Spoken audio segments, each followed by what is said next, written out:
How do you define success for yourself? Do you even know how you define success? How are you measuring success for yourself as a person? There's a theory in psychology called the self-determination theory. And what that theory shows is that as people, we all have the need to have autonomy and competence. We all need to feel like we've got the ability to choose for ourselves what we want, that we have a choice, and that we can ultimately choose for ourselves what we want. The problem is that self-determination is very difficult because we live in a world where it's very invasive. There's lots of marketing, there's lots of messages, there's lots of FOMO. And so chances are how you measure success wasn't even chosen by you. You might be measuring success based on who you're trying to compare yourself with or who you're trying to compete with. So the question number one is, how are you currently measuring success? That's first. What are you actually measuring? We all have certain measurements. We're all measuring certain things. As an example, back when I was 18 years old, the thing that I was measuring as success was how much progress I was making as my character on World of Warcraft. That was a thing that I was seeking and striving for and trying to accomplish. And so whatever it is you're trying to accomplish right now, that's how you measure success. Now, in order to know who you are as a person and to know what your identity is, you need to know what you're defining as success. What is your success criteria as a person? How do you define success, and how are you measuring success? Now, that's step number one. Step number two is actually very powerful. It's looking back at your former self and assessing how did they measure success, and how have your measurements changed over time? How have your views of what you care about, what you value, and what you're seeking, how have those changed over time? As I just stated, my former self, when I was 18 years old, I wasn't doing much. I was living at my cousin's house, sleeping on his couch, and playing World of Warcraft all day. And how I measured success back then was how far my character was growing on World of Warcraft. Now, you can do this at multiple time blocks. And actually what I recommend you do is look at what you're currently measuring as success. Look at the current outcomes you're creating. It could be in terms of your income. It could be whatever it is you're trying to accomplish in your life. What progress are you making, and how are you measuring that success? And how do you actually look back and see that success? This is something that Dan Sullivan, the founder of Strategic Coach, calls measuring the gain. As people, we're always measuring something. One of the big problems, though, is that as people, we're usually measuring ourselves in a terrible way. We're either measuring ourselves against other people, or we're measuring ourselves against our expectations, against what we want in the future. Let me give a quick example of that. Recently, we took our kids to Disney World. We live here in Florida, and we bought lunch while we were at Disney, and my wife bought a cookie and broke it into 4 pieces to share with the kids. One of my kids really wanted that cookie, but then he was incredibly sad once he got his piece because it was a little smaller than the other kids. So he was sad because he was measuring his experience against someone else. He was comparing his experience, and he felt it was unfair. There's actually a lot of research in behavioral economics on this situation. As people, we don't like when things feel unfair, and so we would rather lose. We would rather have nothing than feel we were unfairly treated. And that unfairness is actually illogical. It's by comparing our situation against someone else's. My son, in this case, could not appreciate his gain. He couldn't appreciate the fact that he had a piece of cookie. He couldn't enjoy his own experience because he was measuring his experience against someone else's, which put him in what Dan would call the gap. And so why I want you to think about, what are you measuring yourself against? Number one, if you're not clear on what you're measuring yourself against, then you can't have intentional behavior. The more specific and clear you get on what you want, the more you can train yourself to go get it. In psychology, there's a concept called selective attention. We all have a mental filter through which we see the world. There's a great quote from Stephen R. Covey. Stephen R. Covey said, "We see the world not as it is, but as we are, or as we've been conditioned to see it." So none of us see the world the same way. When you're driving down the road, chances are you see other people who have your same car. That's selective attention. You notice things that are valuable or important or interesting to you, and you block out everything else. In psychology, that's called inattentional blindness. We're blind to everything except for what we're focusing on. And so why you want to know what you're measuring as success? First off, that's what determines your value system. How do you define success versus how your former self defined success? But also, what are you actually creating in terms of measurable outcomes compared to your former self? So for example, your income versus where you were at a year ago, or just the output that you're doing. It could be related to anything. It could be the amount of time you spend just totally focused with your kids. It could be your progress in your health. What are you measuring and what are you defining as success right now versus what did you define as success before? Here's something I would just recommend you do. Go back in time 1 year. Look at where you were a year ago and how were you measuring success and how are you defining success back then? How has your definition of success changed, but also how has your forms of measurement changed? How much progress have you made from your former self in terms of how clear you are on what you want, how you define success, and the actual results you're getting? That's a powerful experience to have, is to look at your actual tangible results, look at how you're defining success, look at what you value, what you're focused on, and what you're creating compared to your former self. Chances are, if you are someone who's making progress in your life, if you look back on what you were striving for and trying to accomplish last year, you can see massive progress. You can see that you've outgrown your former self. You can see that you're clear on what you want. You can see that you're a lot more specific in what you want. The more specific you are in what you want, the more you can train your mental filter to see it, create it, and go get it. And that's what you want to do, is you want to train your mental filter so that you can get it. Dan actually has a great quote on this. He says, your eyes can only see and your ears can only hear what your brain is looking for. That again is called selective attention. Whatever you train your brain to see, whatever you train yourself to want, you can go get it. And that's why it's powerful to clearly define your future self. Not to broadly define your future self, but to clearly define what is success to your current self and to your future self. What does your future self want? What does your future self value? There's a lot of research that shows that most people, they don't appreciate their future self. They don't think about their future self. Instead, they think about who they are in the present. They do things right here and right now that they want, but that ultimately could be to the detriment of their future self. Spending away their money, not investing in the bigger picture. Maybe making health decisions that are going to cost your future self their health and their longevity. If you're doing things right now based on only what you want, but you don't think about what your future self would want, then you're setting your future self up for disaster.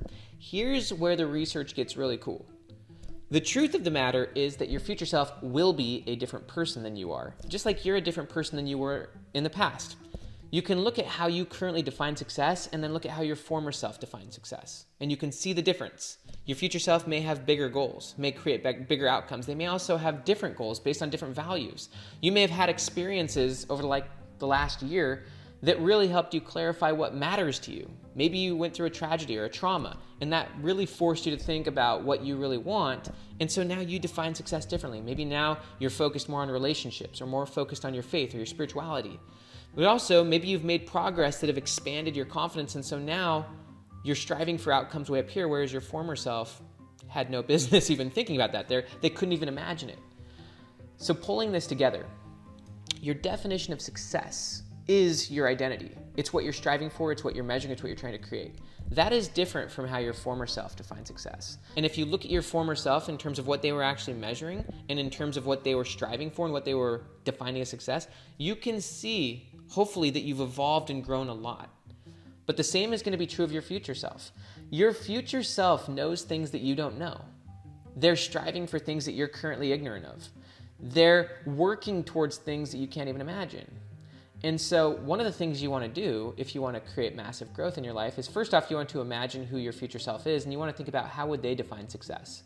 What is success to my future self? What would they measure as important? What would they value? Now, you don't know all these answers, but the sooner you start thinking about these answers, the sooner you can start living intentionally right now.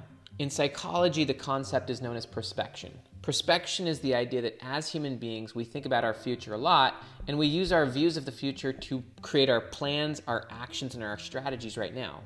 Now, if you don't know what your future self is going to want and what they're going to be up to, then how can you make conscious, thoughtful plans right now? It's all right to not have the whole thing figured out, but you use what you want. You use your knowledge of what you want to create and the situation you want to have in the future to define your success criteria now so that you can intentionally strive and create towards your future self.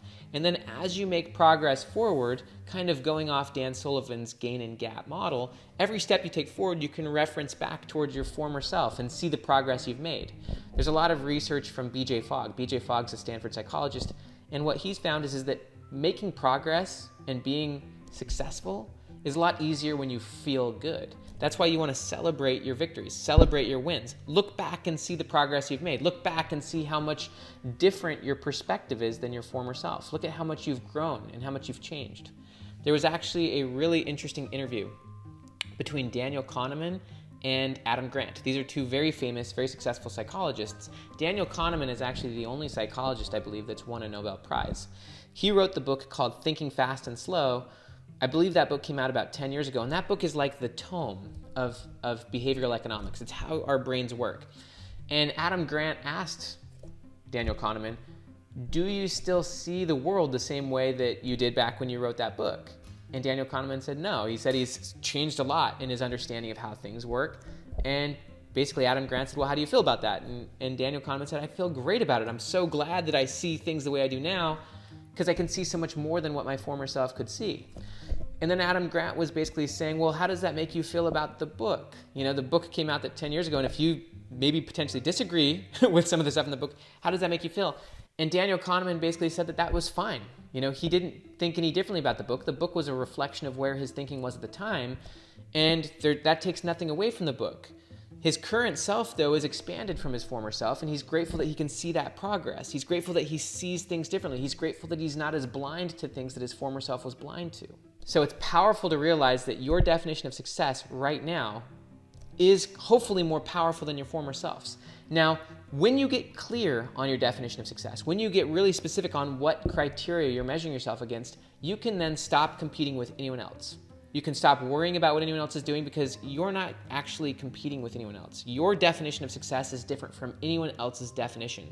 And if you're truly living a self-determined life, where you're truly being autonomous, self-determination theory basically points to the idea that if you're going to have intrinsic motivation, it means that you're striving for your own success. You're striving for your own outcomes. And yes, you can draw from, learn from other people, but you're not competing with anyone else because no one else has the same end as you. No one else is striving for the same things as you ultimately. You get to choose what you want, and you can then block out all the noise. You can stop worrying about what other people are doing. You can stop competing with other people. You can start being more original, more authentic, more creative. You can run your own race. You don't need to worry so much about what other people think about you because you've chosen your own path, and you're owning that. You're confident enough that you can do it. And you're also measuring yourself against an internal reference point, which is where you were before. You're always measuring yourself against where you were before. You're not measuring yourself against someone else, as my son was doing when he was having the cookie experience. Instead, you're focused on where you were before, and you're appreciating your progress. You're appreciating your gains. You're also using your experiences to better clarify and better determine what success means to you. And the more clarified you've got your success criteria, the more clarified you know what you're currently measuring, the more powerfully you can say no to everything else. The more courageous you can be about saying no. You can start rejecting things that your former self used to say yes to. You can start saying, this doesn't resonate with what I value anymore. This doesn't resonate with how I define success. I can say no to that. You can start courageously and intentionally and intuitively saying no. That no longer fits with how I define success. My measurements are now up here. These are the outcomes I'm trying to create. This is what I value in my life. And because I'm clear on that, I can say no to everything else. I can reject the things that my former self used to say yes to. And the same holds true of your future self. Once you get clear on your future self and on what your future self values and what they're trying to create, and on the circumstances you want in your future, you can then look at your current situation, your current behaviors, attitudes, situation, and you can start rejecting the things that are ultimately stopping you from stepping into your future self. So to zone this down, it's up to you to define success. But if you haven't defined success, and if you don't know what you're actually measuring, and by measuring, what I mean is there's certain things that you're paying attention to. When you're a college student, you may be measuring your grades. When I was 18 years old, I was measuring my progress on World of Warcraft. Right now, I'm measuring income. I'm measuring YouTube views. I'm measuring lots of different things. I'm measuring the time I spend with my kids. The question is, what are you measuring? What are you defining as success? So if you haven't clarified and defined success for yourself, then what that means is you're probably trying to compete with other people, or you're trying to measure yourself against what other people think, or you're too worried about what other people think, or you're trying to live up to the ideals of society.